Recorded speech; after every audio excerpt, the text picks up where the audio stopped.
السلام عليكم. تصوروا كان جينا نجمو نتحكموا في مشاعرنا وقتاش نحبوا وقتاش نكرهوا جوست بنزلة واحدة.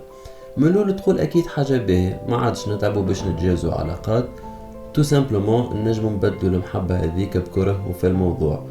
ما عادش زادة فما حاجة اسمها ريلاسيون توكسيك، خاطرها عبارة على علاقة تضر فيك بشكل دائم ومتكرر بأي شكل من الأشكال. والمشكلة انك تكون عارف انها ريلاسيون توكسيك اما متنجمش تخرج منها خاطر المشاعر اللي عندك تكون غالبة اللوجيك.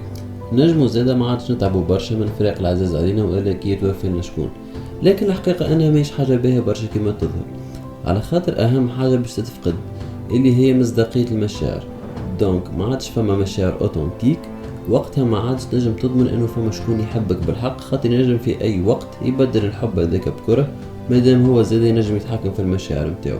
بالتالي المشاعر تفقد قيمتها كليا، خاطر اساسها هو الصدق، وكالشعور اللي الناس الكل تلوج عليه وهو to feel loved، يعني انك تتحب وشعور فما شكون يحبك يتنحى.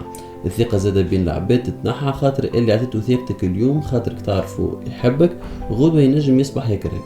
العلاقات تولي مبنية فقط على الحاجات الملموسة، الفلوس، الزين، المكانة الاجتماعية، بحكم انه المشاعر ولات اكسكلودد. يعني من الاخر عالم يولي تعيس ياسر. هذاك علاش بالرغم انها تظهر حاجة مزيانة من الاول، لكن الحقيقة هي العكس تماما.